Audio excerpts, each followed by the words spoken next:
नमस्कार, capital TV Uttar Pradesh देख रहे हैं आप। मैं हूं राधिका राज। आज इस स्पेशल स्टोरी में बात होगी धर्मांतरण की। आपने धर्मांतरण की यूनिवर्सिटी के बारे में तो सुन ही लिया होगा, यानी केजीएमयू की, लेकिन अब आपको बताएंगे कहानी धर्मांतरण के जिम की। जी हाँ, धर्मांतरण का जिम, एक ऐसा जिम जहां आप अपने शरीर का ध्यान रखने के लिए जाते हैं, खुद के आत्मविश्वास को सपोर्ट करने के लिए जाते हैं। वही सोचिए, आपको धीरे धीरे ब्रेन वॉश कर दिया जाए और वहीं पर आपसे नमाज भी पढ़ा ली जाए, जोर जबरदस्ती की जाए। तो कैसे एक मिर्जापुर का मामला सामने आया है जहां पर एक धर्मांतरण का अड्डा मिला है और वहां पर नमाज भी पढ़ाई जाती थी और जबरदस्ती भी की जाती थी। तो कैसे इसका भांडाफोड़ हुआ, सब कुछ बताएंगे आपको विस्तार से। उत्तर प्रदेश के मिर्जापुर जिले में एक ऐसी घटना सामने आई जो समाज को झकझोर देने वाली है, जहां फिटनेस सेंटर यानी कि जिम को धर्मांतरण का माध्यम बनाया गया।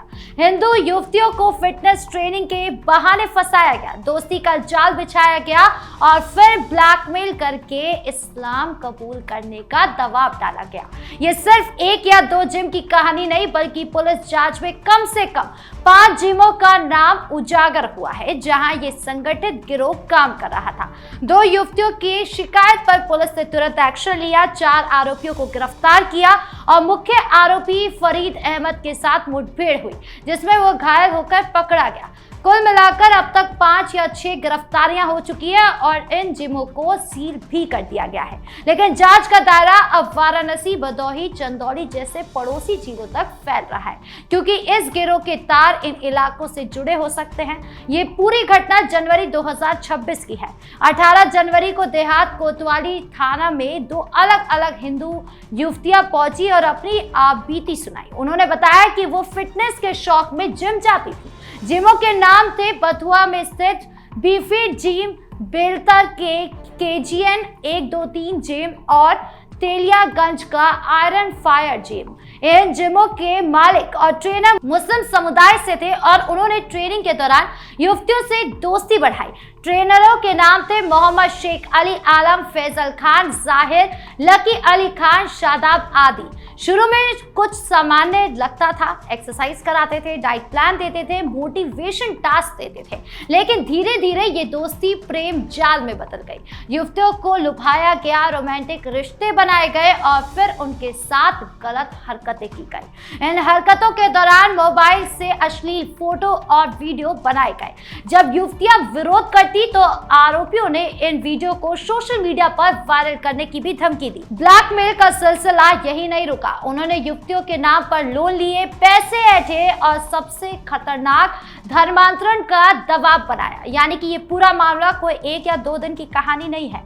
एक युवती ने अपनी शिकायत में लिखा कि ट्रेनर ने उसे बुर्का पहनने को कहा, घर पर 5 वक्त की नमाज पढ़ने का भी आदेश दिया, विरोध करने पर मारपीट की धमकी दी गई, जान से मारने की चेतावनी दी गई। एक अन्य युवती ने बताया कि उसे जबरन दरगाह ले जाया गया, कलमा पढ़ाया गया और इस्लाम में कन्वर्ट करने की कोशिश की गई। अगर वो मना करती तो वीडियो लीक करने की धमकी दी जाती। पुलिस जांच में पता चला कि आरोपियों ने आर्टिफिशियल इंटेलिजेंस यानी कि एआई का इस्तेमाल करके फेक अश्लील वीडियो भी बनाए थे। इन वीडियो से युवतियों के चेहरे को जोड़कर उन्हें बदनाम करने की साजिश रची गई थी।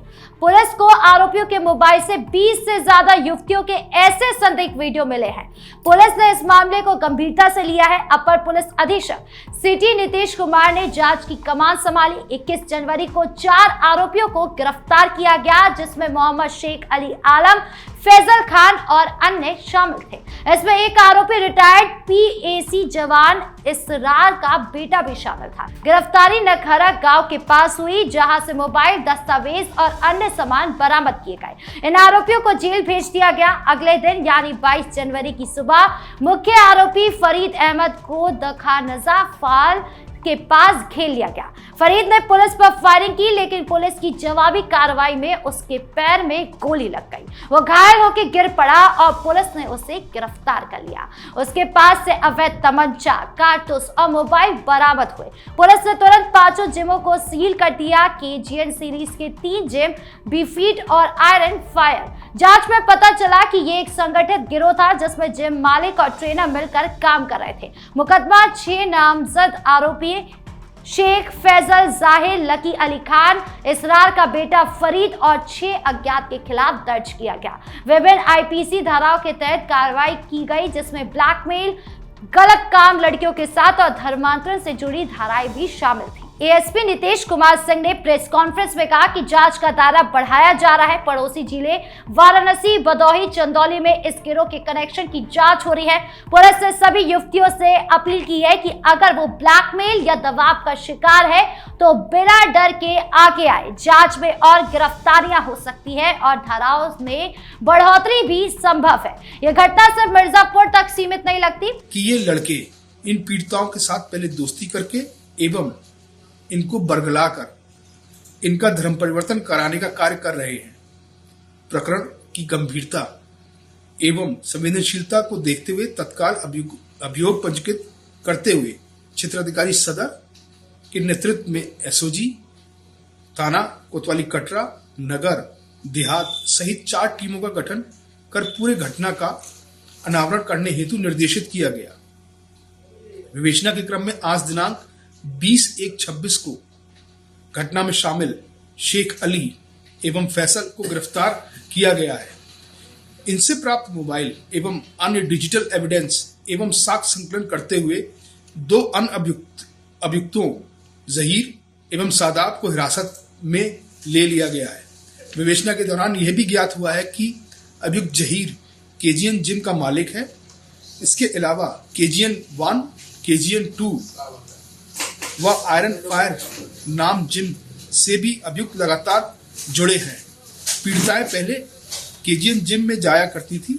घटना की संवेदनशीलता तथा साक्ष्य संकलन हेतु एवं साक्ष्य संरक्षित करने के लिए इन सभी जगहों को पुलिस के द्वारा सील करा दिया गया है। पुलिस को संकेत मिले हैं कि ये गिरोह पूर्वांचल के अन्य इलाके में भी सक्रिय हो सकता है। जिमों के काम करने वाले ट्रेनरों के बैकग्राउंड चेक किए जा रहे हैं और उनके मोबाइल डेटा से पीड़िताओं के नाम निकाले जा रहे हैं। समाज में इस घटना से हड़कंप मच गया है।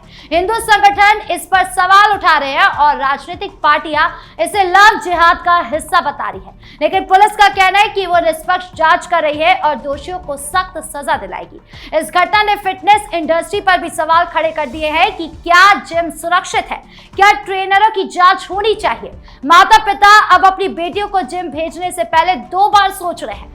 अब बात कर रहे हैं कि क्यों ऐसे जिमों पे धर्मांतरण हो रहा है, ये धर्मांतरण क्यों बढ़ते जा रहा है। ये सवाल आज पूरे देश में गूंज रहा है। धर्मांतरण की घटनाएं उत्तर प्रदेश में लगातार बढ़ रही है और इसके पीछे कई सामाजिक, आर्थिक और राजनीतिक कारण है। सबसे पहले लव जिहाद का कॉन्सेप्ट है। संगठित गिरोह हिंदू युवतियों को निशाना बनाते हैं, उन्हें प्रेम जाल में फंसाते हैं और फिर ब्लैकमेल करके धर्म बदलने का दबाव बनाते हैं। मिर्जापुर का ये केस इसका जीता जागता उदाहरण है। यहाँ जिम को टूल बनाया गया क्योंकि आजकल युवतियां फिटनेस के प्रति जागरूक है। जिम जाना एक ट्रेंड है जहां ट्रेनरों से नजदीकी आसान होती है। ट्रेनिंग के दौरान फिजिकल टच भी होता है, पर्सनल काउंसलिंग होती है। ये सब दोस्ती का आधार बनता है। फिर धीरे धीरे ब्रेन वॉशिंग शुरू होती है। युवतियों को इस्लामी रीति रिवाज सिखाए जाते हैं। नमाज, बुर्का, दरगाह ये सब सामान्य बताया जाता है। विरोध पर ब्लैकमेल का हथियार चलता है। दूसरा कारण ये है आर्थिक। कई मामले में गरीब परिवारों की लड़कियां निशाना बनती है। उनकी नौकरी, पैसे या बेहतर जीवन का लालच दिया जाता है। मिर्जापुर में भी कुछ युवतियां ग्रामीण इलाकों से थी जो शहर में फिटनेस सीखने आई। आरोपियों ने उनके नाम पर लोन लिए जो आर्थिक दबाव का एक रूप है। तीसरा, संगठित नेटवर्क। पुलिस जांच में पता चलता है कि ऐसे गिरोह के तार विदेशी फंडिंग से जुड़े होते हैं। कुछ एनजीओ या धार्मिक संगठन कन्वर्जन के लिए पैसा देते हैं। यूपी में एंटी कन्वर्जन लॉ है, लेकिन गिरोह नए नए तरीके अपनाते हैं जैसे कि gym, college, online training apps.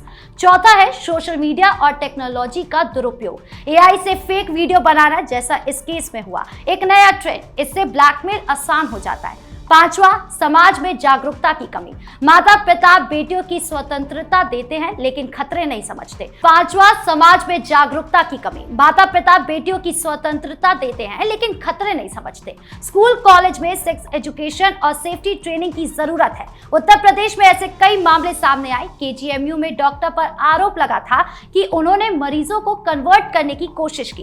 Kanpur, Lucknow, Meerut में लव जिहाद के केस दर्ज हुए। सरकार ने एंटी कन्वर्जन संशोधन बिल पास किया जिसमें जबरन धर्मांतरण पर 10 साल तक की सजा है, लेकिन अमल में कमी हुई। समाज को जागरूक होना चाहिए। जिम चुनते समय मालिक ट्रेनर का बैकग्राउंड जानना जरूरी है। अकेले ना जाए, संदेह पर पुलिस से संपर्क करें। पुलिस ने इस केस में अच्छा काम किया, लेकिन ऐसे गिरोह की जड़ें गहरी है। जांच में और खुलासे होंगे। ये घटना एक चेतावनी है कि फिटनेस के नाम पर फंसना आसान है, लेकिन बाहर निकलना मुश्किल है। समाज को एकजुट होकर ऐसे प्रयासों को रोकना चाहिए। आपकी इस पूरे मामले को लेकर क्या राय है, कमेंट बॉक्स में जरूर बताएं। धन्यवाद।